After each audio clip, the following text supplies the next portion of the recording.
Hi everyone, welcome to CP classes. Guys, I am Ankit Kaushal. आज हम discuss करेंगे daily dose में हिस्ट्री से रिलेटेड क्वेश्चन। तो चलिए सेशन को स्टार्ट करते हैं। क्वेश्चन फर्स्ट है, which of the following statements are correct regarding Bhagat Singh ji. चार स्टेटमेंट हमारे पास गिवन है, देख लेते हैं कौन सी सही है कौन सी गलत। तो फर्स्ट स्टेटमेंट हमें क्या कहते हैं, 1924 in Kanpur he establish Hindustan republic association. Second statement, initially supported Mahatma Gandhi ji and the non cooperation movement. Third statement, 23 मार्च को हम ऑब्जर्व करते हैं मार्टर्स डे, शहीद दिवस और Sarvodaya day in honour of Bhagat Singh ji, Rajguru ji and Sukhdev ji. Fourth statement, his 114th birth anniversary was celebrated on 28 September 2021। बहुत ही अच्छा क्वेश्चन है। वीडियो को पॉज कीजिए, 5 सेकंड का टाइमर ऑन कीजिए और इस क्वेश्चन को, इवन सभी क्वेश्चन को पहले आपने क्विज की तरह अटेम्प्ट करना है। और देखिए, अगर आपका कोई भी क्वेश्चन गलत भी हो जाता है कोई दिक्कत नहीं, जब हम उस क्वेश्चन को डिटेल में डिस्कस करेंगे तो वही क्वेश्चन आपको यहीं कहीं याद हो जाएगा। होपफुली अभी तक आपने इस क्वेश्चन को अटेम्प्ट कर लिया होगा। और इस क्वेश्चन में आपकी जो फर्स्ट स्टेटमेंट है वो गलत हो जाएगी, क्योंकि देखिए 1924 में कानपुर में हिंदुस्तान रिपब्लिक एसोसिएशन को स्टार्ट करा गया था सचिंद्र नाथ सन्याल जी के द्वारा। हम यहाँ पर अच्छे से समझ लेते हैं। देखिए, इनिशियली भगत सिंह जी ने महात्मा गांधी जी को सपोर्ट किया था, इवन नॉन कोऑपरेशन मूवमेंट में पार्टिसिपेट भी किया था। और जैसे ही चोरा चोरी इंसिडेंट होता है गोरखपुर में, उसके बाद महात्मा गांधी जी नॉन कोऑपरेशन मूवमेंट को वापस ले लेते हैं। अब देखिए, महात्मा गांधी जी बिलीव करते थे अहिंसा में, और भगत सिंह जी चाहते थे चाहे हिंसा घटनाएं हो चाहे अहिंसा के मार्ग पर हम चलें, हमें आज़ादी चाहिए। और इसी वजह से दोनों की जो आइडियोलॉजी थी वो मैच नहीं करती थी, और Bhagat Singh ji as a revolutionary freedom fighter बने।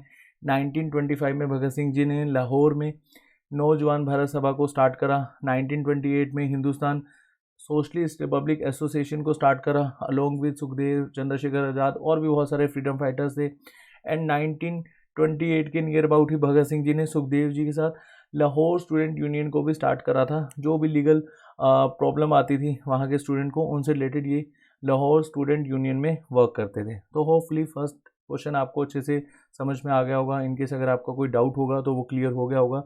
तो चलिए सेकंड क्वेश्चन एक बार देख लेते हैं। Which of the following battles did Babar fight in his quest establish and consolidate himself in India.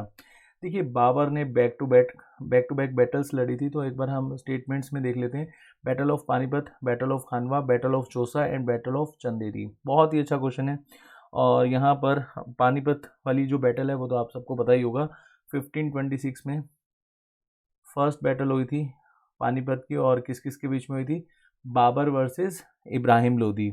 और सेकेंड बैटल किसके साथ हुई थी, राणा संगा के साथ, बैटल ऑफ खानवा 1527 में।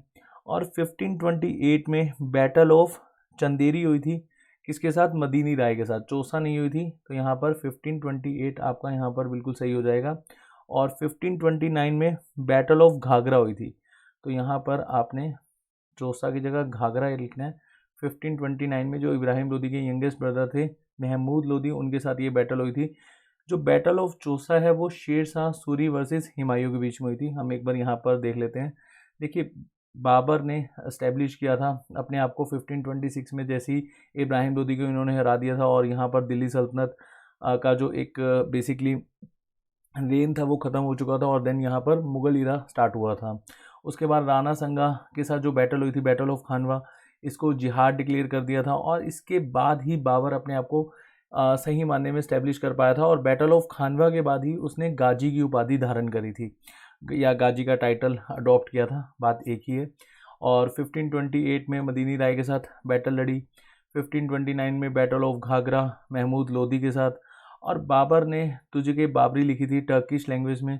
Babur had literacy test. और देखिए, ऐसे क्वेश्चन भी पूछे जाते हैं कि बताइए तुझे के बाबरी कौन सी लैंग्वेज में, यहाँ तो लिखा हुआ है टर्किश लैंग्वेज, लेकिन समटाइम्स हम कंफ्यूज हो जाते हैं पर्शियन लैंग्वेज या फिर टर्किश लैंग्वेज।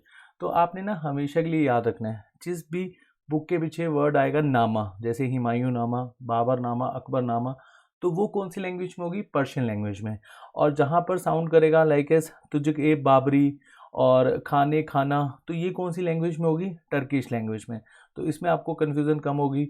और 1530 में ड्यू टू अल्कोहलिक बाबर की डेथ हो जाती है, और मात्र 47 की एज में। और इनिशियली जो इसकी डेड बॉडी थी, पहले उसको दफनाया जाता है आराम बाग। पहले ये आराम बाग हुआ करता था आगरा में, बाद में लेटर ऑन इसका नाम चेंज करा गया था आराम बाग। और फिर इसकी एक ख्वाहिश थी कि मेरी बॉडी को काबुल में जाकर दफनाया जाए, बाग ए बाबुन, इसको भी आराम बाग ही कहा जाता है। और हमारे जो एग्ज़ाम्स में क्वेश्चंस पूछा जाता है तो आराम बाग ही आता है, तो आप आराम बाग से ही याद कर सकते हैं। और बैटल ऑफ चौसा किसके बीच में हुई थी? हुमायूं वर्सेस शेर शाह सूरी। तो होपफुली ये क्वेश्चन आपको समझ में आ गया होगा। अच्छा, यहाँ पर एक इन्फॉर्मेशन मैं ऐड ऑन करूँगा। जब बाबर आया था 1526 में, फर्स्ट बैटल हुई थी पानीपत की, तो बाबर ने बेसिकली सही मानने में रूमी डिवाइस या फिर ऑटोमन डिवाइस का यूज़ किया था, मतलब जो आर्टरी गन्स हैं उनका यूज़ किया था। और आर्टरी गन्स स्पेशलिस्ट थे उस्ताद अली, ये नाम आपने याद रखना है, एंड मुस्तफ़ा।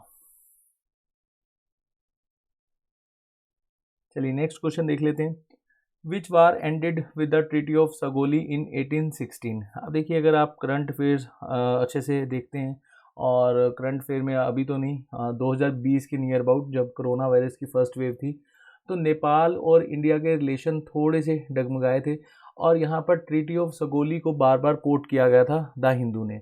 और यहाँ पर काली रिवर के नियर अबाउट जो बेसिकली एरिया है, और वहाँ पर जब ब्रो मतलब जो बॉर्डर रोड ऑर्गेनाइजेशन है, उन्होंने जब रोड कंस्ट्रक्ट करी थी, तो उसके बाद नेपाल ने कहा था कि ये टेरिटरी हमें बिलोंग करती है।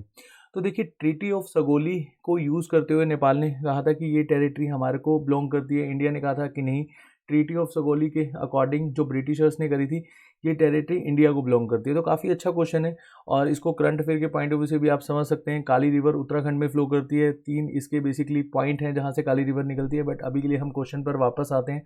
तो ट्रीटी ऑफ सगोली 1816 में जो हुई थी, किसके साथ हुई थी?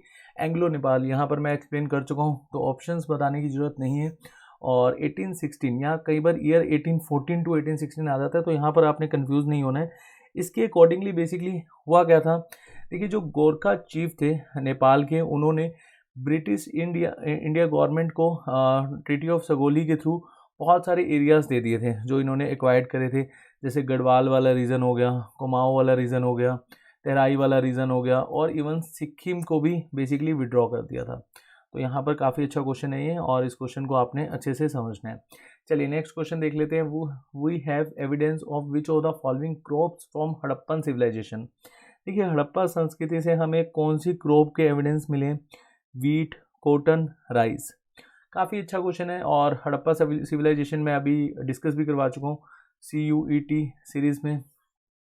तो प्लेलिस्ट में जाइए, CUET में मैंने टोटल 5 सेशन लिया आई थिंक हिस्ट्री के, एंशियंट हिस्ट्री में। और वहाँ पर आपके जो बेसिकली बुद्धिज़्म से रिलेटेड अगर डाउट होंगे, जैनिज़्म से रिलेटेड डाउट होंगे, इवन हड़प्पा सिविलाइजेशन से रिलेटेड डाउट होंगे, तो वो बहुत ही अच्छे से क्लियर हो जाएंगे। और मगध से भी मैंने 3 सेशन डिस्कस किए हैं, तो टोटल 6 सेशन मैं कवर करवा चुका हूँ CUET में एंशियंट हिस्ट्री से, तो वो आप सेशन देख सकते हैं। तो चलिए क्वेश्चन पर वापस आते हैं।